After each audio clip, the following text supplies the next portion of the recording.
하나님의 말씀은 요한계시록 22장 16절로 17절까지입니다. 나 예수는 그 교회들을 위하여 내 천사를 보내어 이것들을 너에게 증언하게 하였노라.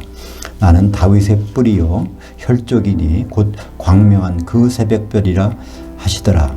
성령과 신부가 말씀하시기를 오라 하시는도다. 듣는 자도 오라 할 것이요 목마른 자도 올 것이요 또 원하는 자는 값없이 생명수를 받으라 하시더라. 오늘 말씀을 가지고 성령과 신부가 오라 하시는도다. 기가 막힌 오역, 이런 제목으로 말씀을 나누겠습니다. 사람마다 말을 많이 합니다. 그 사람이 가장 진정한 말은 무엇일까요? 죽기 전에 한 말, 그것이 가장 진정한 말일 것입니다. 성경에서 예수님이 마지막으로 우리에게 주신 말씀은 무엇일까요? 그것은 죽고 부활하신 다음에 주신 말씀뿐 아니라 그 뒤에 한 거의 60년이 지난 다음에 요한을 바로 셋째 하늘까지 불러내서 거기서 이제 주신 말씀, 그게 주님이 마지막으로 인간에게, 우리에게 주신 말씀입니다. 그게 바로 요한계시록 마지막 장 22장에 3번 나와 있죠. 내가 속히 오리라. 내가 속히 오리라. 그리고 진실로 내가 속히 오리라. 이 말씀이 있습니다. 예수님은 우리에게 오시겠다는 것입니다. 근데 그때 오시는 신분이 정해져 있습니다. 왜냐하면 고린도후서 11장 2절에 보면 내가 하나님의 열심으로 너희를 위하여 열심을 내노니 내가 너희를 정결한 한 처녀로 한 남편인 그리스도께 드리려고 중매했음이로다. 우리 성도들은 이미 중매된 처지에 있습니다. 중매쟁이는 바로 이 사도들이죠. 사도는 성도들을 중매해 놨는데 어떻게 중매했냐면 한 처녀로 한 남편인 그리스도께 중매했다고 되어 있습니다. 그러니까 예수님이 오실 때는 신랑으로 오시고 그때 우리들은 신부로서 준비가 되는 그런 상태이겠죠. 우리는 주님이 속히 오신다고 하면서 거의 2000년이 지나도록 안 오시는 사실에 대해서 가끔은 의아해합니다. 무슨 사정이 생겼나? 그렇게 생각합니다. 근데 사정은 주님께 생긴 것이 아니고 우리에게 생긴 것입니다. 우리가 아직 한 신부 될 준비가 안 됐기 때문에 주님은 못 오시고 있는 것이죠. 그렇다면 우리가 한 신부 되기 위해서 가장 필요한 것은 무엇일까요? 그것은 누가 준비해 놓으십니까? 바로 아버지, 우리 아버지 되신 하나님께서 그 준비해 놓으셨다고 말씀하고 있습니다. 우리가 하나님의 자녀라면 자녀에게 줄 것을 다 준비해 놨다는 거예요. 그것이 주기도문의 결론에서 우리는 알 수 있습니다. 주기도문은 두 가운데 있는데 마태복음 6장에 있고 또 누가복음 11장에 있습니다. 근데 마태복음 6장에서 그 결론은 6장 11절입니다. 너희들이 악할지라도 자식에게는 좋은 걸 줄 줄 아는 것은 하물며 하늘들에 계신 아버지께서 아버지를 구하는 자에게, 아버지의 이름과 뜻과 통치를 구하는 자에게 좋은 것들 주시지 않겠느냐? 그렇게 결론이 났는데 그 똑같은 내용을 누가복음에서는 좋은 것들 대신에 거기에 성령이라고 말씀하고 있습니다. 누가복음 1장 13절에 너희가 악할지라도 좋은 것을 너희 자녀들에게 줄 줄 알거든 하물며 하늘로부터 오신 너희 아버지께서 아버지를 구하는 자에게 성령을 주시지 않겠느냐. 우리가 요구하지도 않고 생각지도 않은 것을 그걸 준비해 놓으셨다는 것입니다. 그걸 왜 성령을 준비해 놓으셨을까?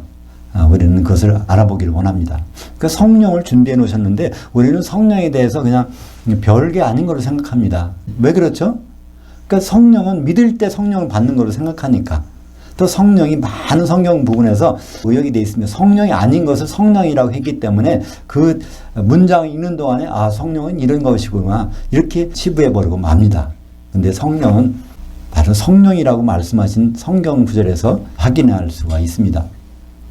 우리가 가장 많이 오해하는 부분이 요한복음 3장 5절입니다. 거기에 예수께서 대답하여 이르시되 진실로 진실로 내게 이르노니 사람이 물과 성령으로 나지 아니하면 하나님 나라에 들어갈 수 없느니라. 그래서 이 거듭나는 순간부터 내가 성령을 받았구나. 내게 성령이 있구나. 그러니까 내가 성령 충만하면 되겠구나. 이렇게만 생각하지 더 이상 생각을 않는 것입니다. 근데 요한복음 3장에서는 성령이란 단어가 한 번도 안 나옵니다. 그것은 바로 영이라는 단어고 사람이 영을 가리키고 있습니다. 사람이 태어날 때 어머니 뱃속에서 양수가 터져서 나오는 것을 여기서는 물로 나온다고 합니다. 근데 물로 나와서 이렇게 태어난 것이 다가 아니라 이 속에, 사람 속에 죽어있는 영이 그것도 태어나야 그것을 거듭난다고 그러는데, 그래야 하나님의 나라에 들어갈 수 있느니라. 하나님 나라는 하나님의 통치입니다. 하나님 통치에 들어가려면 뭐가 필요하죠? 하나님이 자녀가 되어야 되는 것이죠. 그러니까 우리가 영으로 살아나는 순간에 하나님은 우리를 자녀 삼고 우리에게 필요한 것을 공급해 주시고 마지막에 성령을 주셔서 우리가 예수님과 결혼하도록 이렇게 하시는 것입니다. 그러니까 성령은 한마디로 거듭나라고 주시는 분이 아니라 거듭난 자야만이 받을 수 있는 것입니다. 선물이죠. 그러니까 예수님을 믿고 따라다니는 제자들에게, 그들에게 성령이 없었습니다. 근데 그들에게 성령이 언제 내려오신다는 것을 말씀해 주셨죠?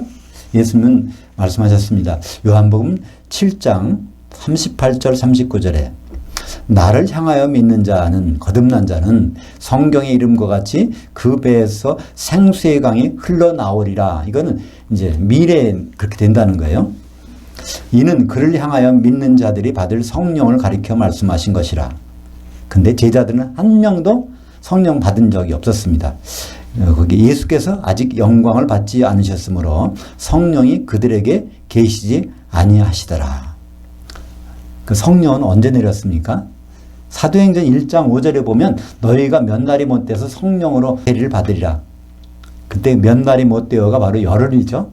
예수님은 그 말씀하시고 이제 셋째 하늘로 올라가셨습니다.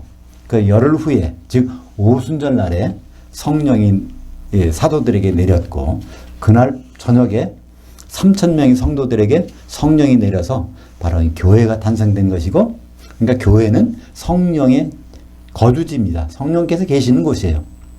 각 개인은 성령의 집이 될 수가 없습니다. 바로 교회가 성령이 전인 것을 우리에게 말씀해주고 있는 것이죠. 이렇게 성경은 성령에 대해서 많은 단어가 나오지만 성령이라는 단어가 맨 마지막에 등장하는 것이 오늘 본문 요한계시록 22장 17절입니다. 성령과 신부가 말씀하시기를 오라 하시는도다. 듣는 자도 오라 할 것이요 목마른 자도 올 것이요 또 원하는 자는 값없이 생명수를 받으라 하시더라. 이 말을 이렇게 읽어나가다 보면 아무 생각 없이 성령께서 이렇게 말씀하시나 보다 이렇게 생각할 수 있습니다.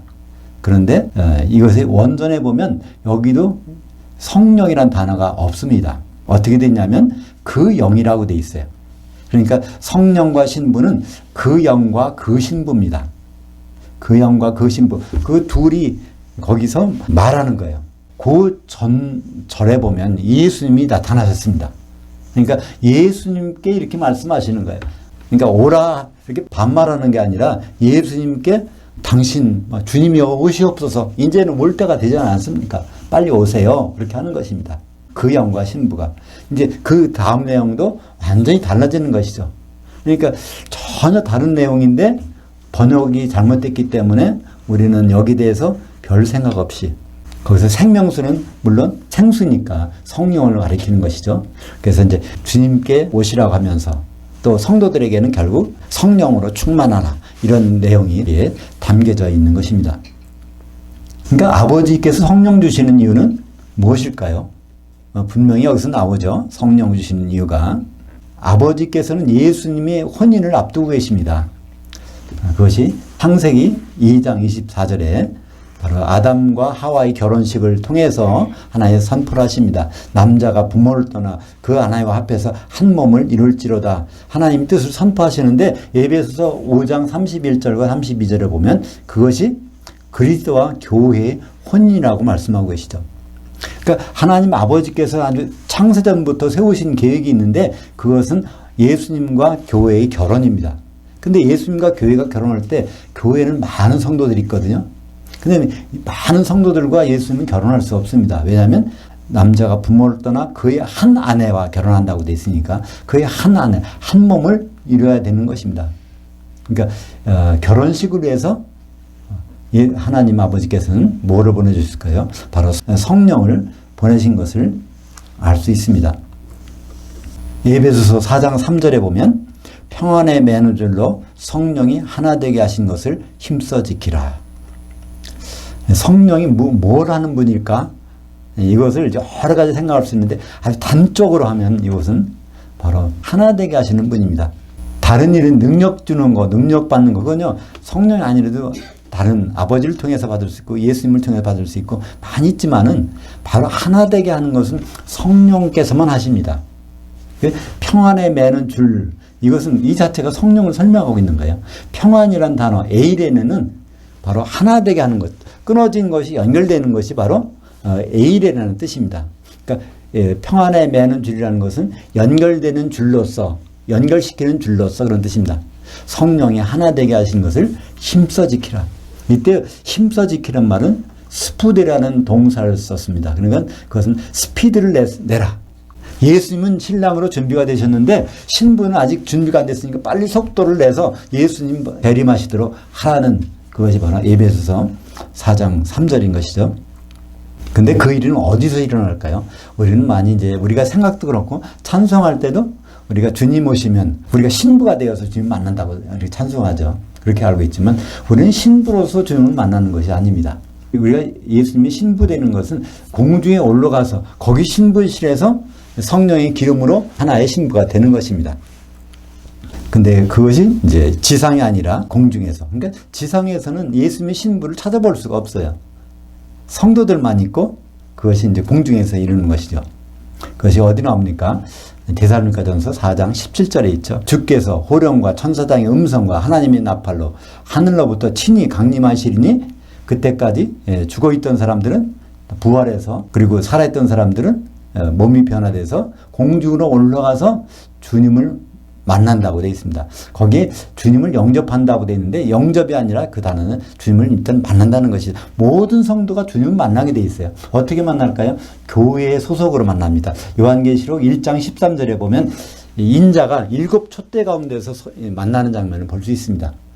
그 7 촛대 가운데서 성도들이 주님을 만나지만 그 자리가 바로 혼식을 위한 신부실의 자리가 되는 것이죠. 그 신부실에 들어가서 거기서 신부가 되는 성도들과 그렇지 못한 성도들로 나눠지게 되는 것입니다. 그래서 예수님은 그것을 마태복음 9장 15절에 공중에서 신부실에서 어떤 일이 벌어지는가를 말씀해 주셨습니다. 예수께서 그들에게 이르시되 신부실 아들들이 신랑과 함께 있을 동안에 슬퍼할 수 있느냐? 그러나 신랑을 빼앗길 날이 이르니 그때는 금식할 것이니라. 그래서 공중에 휴거돼서 신부실에 올라가지만 거기서 신랑을 빼앗길 기름이 없어서 추방되는 사람이 있다는 것입니다. 그래서 이제 마태복음 25장 10절에 예수님이 천국에 대해서 마지막 설명해 주신 것이 마태복음 25장이 나오죠. 거기에 열처녀의 비유를 통해서 열처녀를 통해서 성도들이 설명하십니다.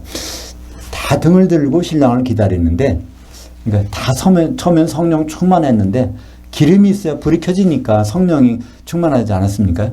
근데 졸며 잤다고 되어 있습니다. 그러다가 결국 죽었는데 그 사람들 중에는 기름이 남은 사람도 있고 기름이 다 소멸된 사람. 그건 어떻게 나오죠? 다시 등을 켜려고 하니까 이게 소멸된 것입니다.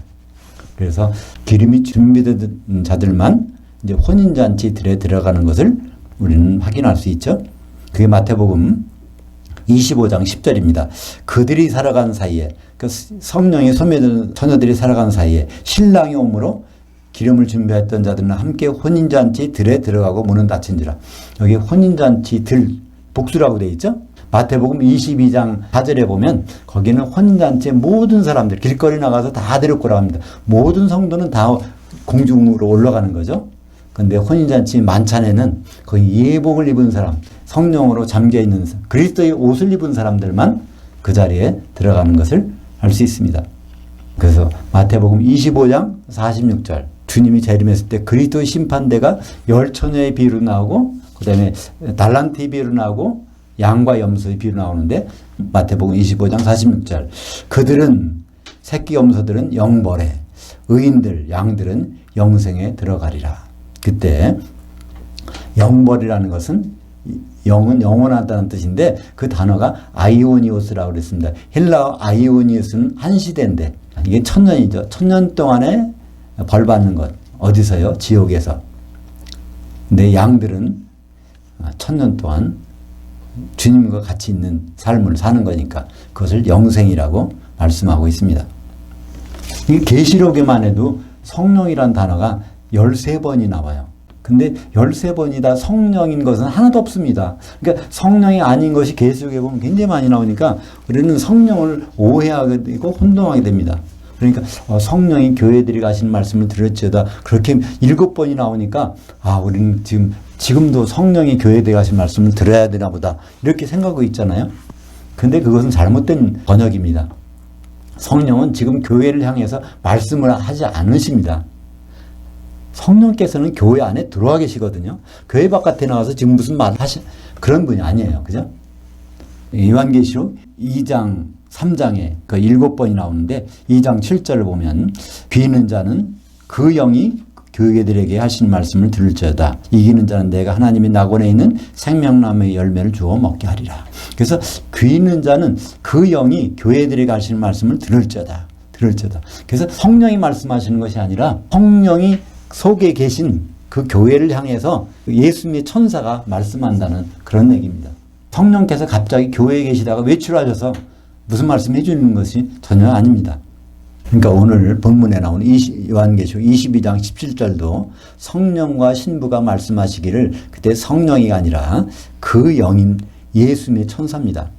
이것을 그러니까 우리가 이 시간에 확실히 아주 증명해 보는 방법이 있어요. 너무나 확실하게.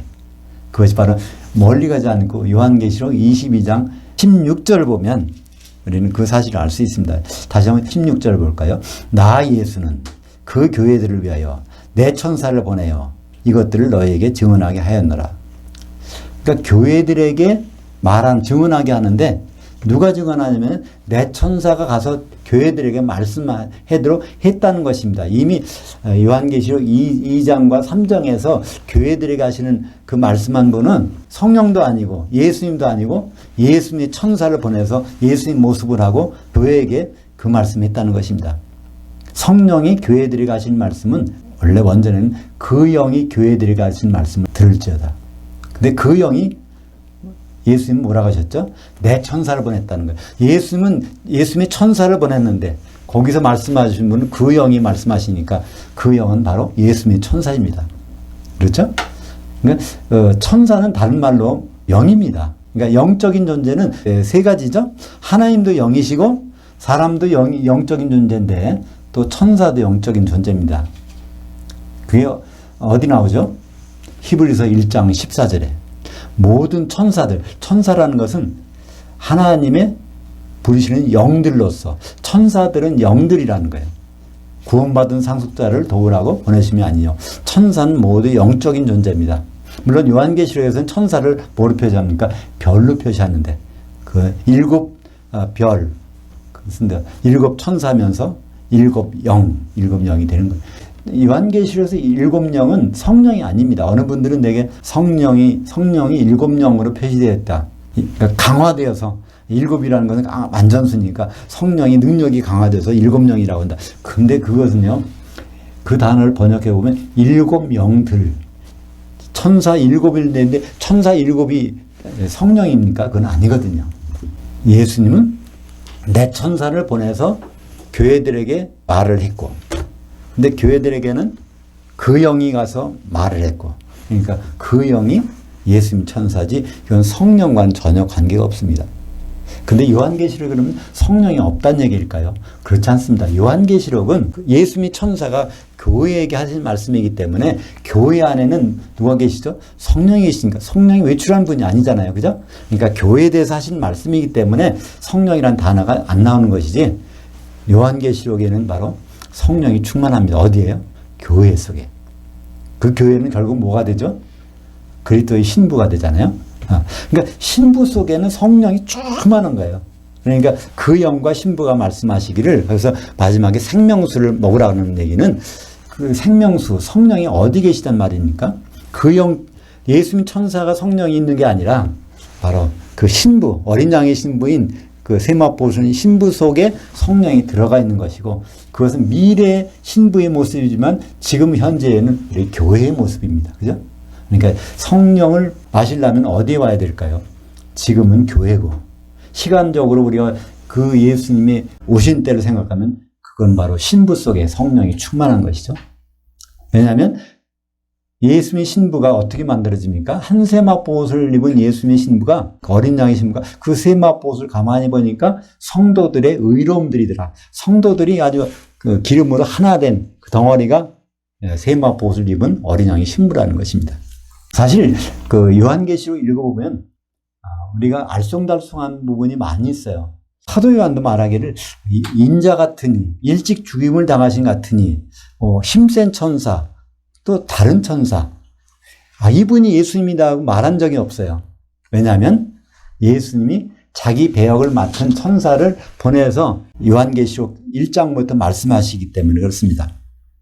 요한계시록 1장 1절을 보면요. 예수 그리스도의 계시라. 이는 하나님이 그에게 주사, 그러니까 아버지 하나님이 예수님께 주사 반드시 속히 일어난 일들을 그의 종들에게 보이시려고 그의 천사, 예수님의 천사를 그 종 요한에게 보내어 알게 하신 것이라. 그러니까 사도 요한은 몸은 반모섬에 있었지만 영으로 이제 쭉 그 공간 시간 여행을 하게 되는데 그때 만난 분은 예수님이 아니라 예수님의 천사를 만나서 이 모든 것을 듣고 이거 기록하고 있는 것입니다.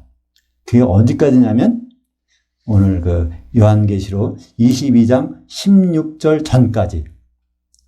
근데 그렇게 하다가 예수님이 드디어 이제 모든 일이 기록이 끝났으니까 드디어 등장하십니다. 그게 뭐죠? 요한계시록 22장 16절. 나 예수는, 여기서 처음 요한계시록에서 예수님이 본 모습을 여기서 처음 등장하는 거예요. 그 전까지는 누굴까요? 예수님의 천사, 예수님의 모습을 한 천사. 우리가 드라마나 연극이나 영화를 보면 거기에 어떤 배역을 맡아서 나오잖아요. 그죠? 성경에 관계된 영화를 봐도 예수님의 배역을 맡은 배우가 거기 나와서 예수님처럼 행동합니다. 그것처럼 요한계시록에서도 나오는 모든 예수님에 대한 내용은 그것은 바로 예수님이 아니라 예수님이 천사가 그 배역을 맡아서 그 일을 하고 있던 것인데 요한계시록 22장 16절에 드디어 모든 일이 끝나고 막이 다 끝나서 이제 거기 나와서 예수님이 딱 거기 서서 말씀하십니다. 나 예수는 내 천사를 보내서 일곱 교회들에게 그 말씀을 다 했다 선언하니까 그때까지 예수님의 배역을 맡은 천사가 바로 그 옆에 내려와서 신부와 함께 새 예루살렘, 그것이 그때는 한 세마포를 입은 신부로 나타났겠죠. 그 신부와 더불어서 말을 하는 것입니다. 두 사람이, 그러니까 예수님의 천사와 그 신부가 합해서 말을 하는 거예요. 첫 마디가 무슨 말일까요? 주여 오시옵소서 하는 첫째 말이, 그죠? 주여, 주님, 예수님 이제 오시옵소서. 그리고 두 번째 말이 무엇일까요? 이 말을 듣는 자는 주여 오시옵소서 할지니라. 그러니까 그 자리에는 누가 있을까요? 예수님이 나타났고, 예수님의 천사가 있고, 또 신부가 있고, 사도 요한이 그 자리가 현장에 있는 겁니다.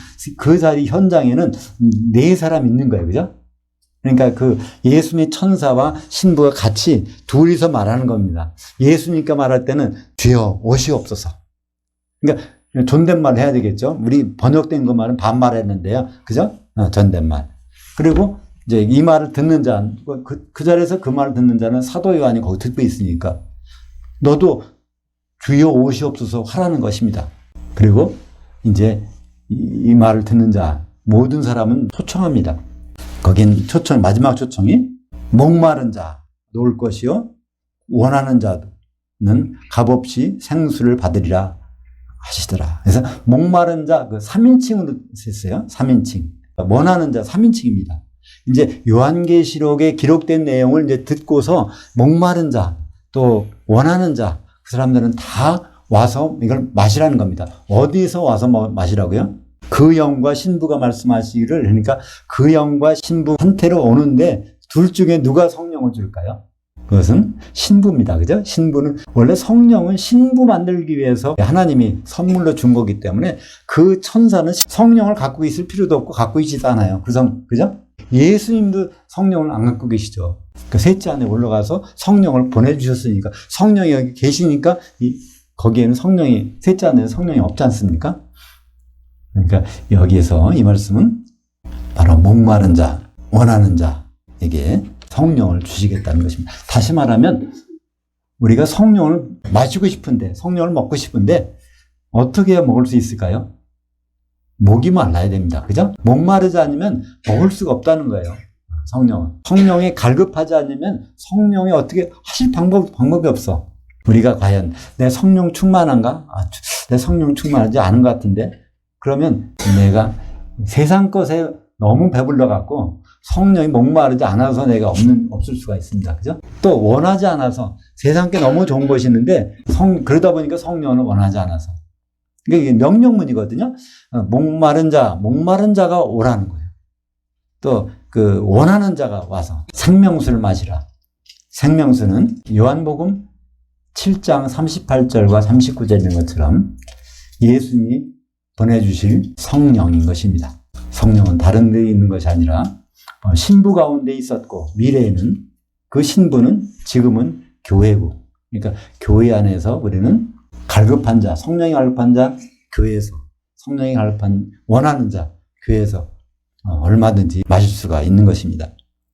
우리는 성령을 너무나 오해해서 지금까지 성령은 우리가 그때 구하면 오신 분이겠고 뭐 그때그때 받는 그런 분이라고 생각할 수 있습니다. 또 한 가지 성령에 대한 오해가 가장 큰 부분 중에 성경의 말씀이 고린도전서 3장 16절에 있습니다. 너희가 바로 교회를 말하는 것입니다.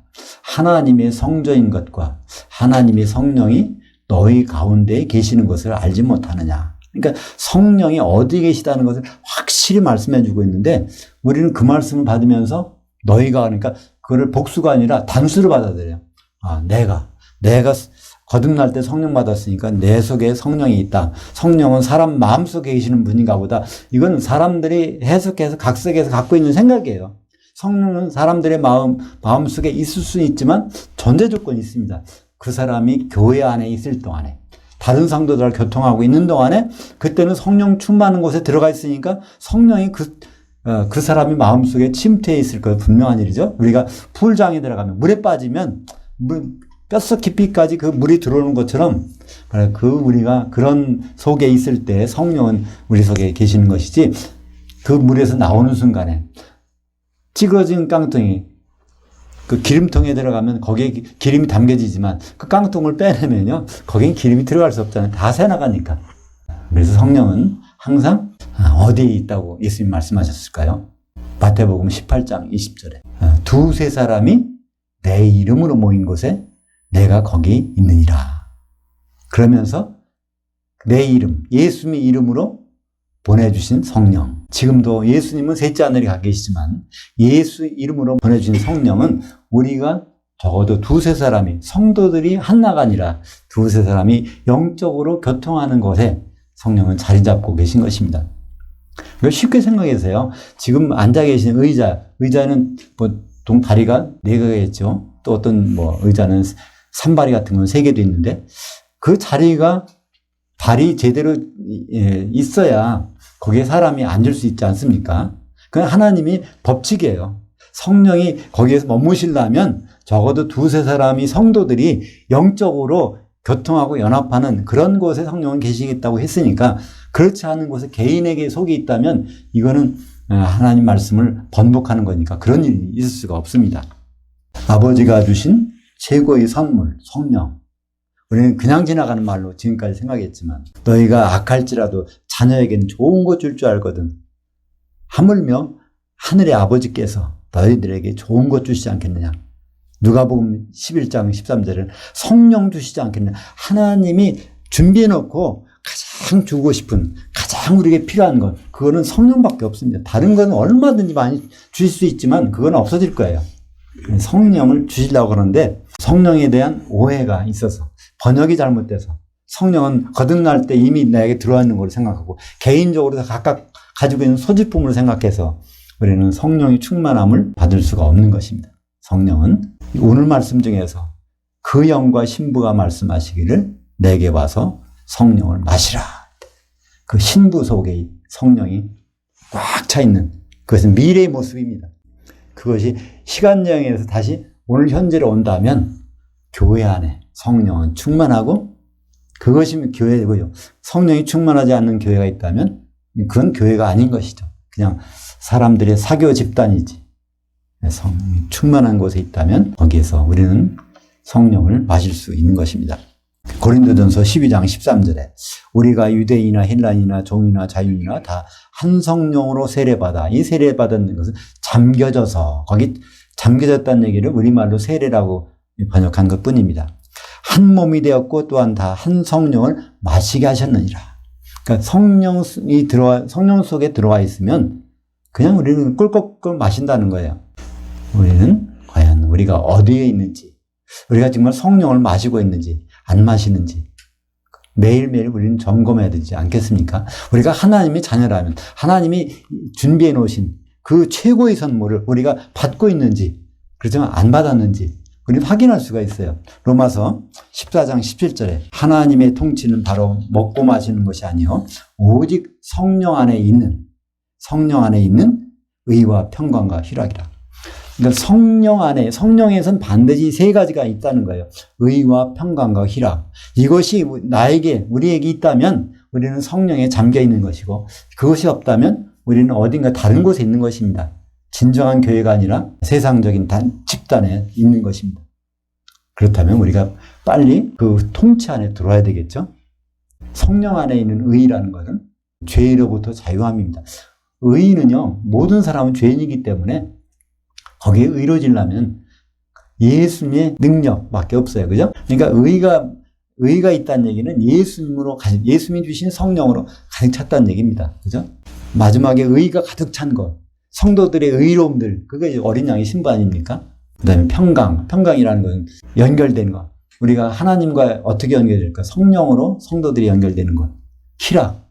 세상이 주는 기쁨이 아니라, 환경에서 오는 기쁨이 아니라, 그것은 우리 내부에서 넘쳐나오는 기쁨, 그게 있다면 성령 가운데 있는 것입니다. 만약에 의와 평강과 희락, 이 중에 한 개라도 없다면 그건 성령에서 나오지 않는 것이 있을 수 있습니다.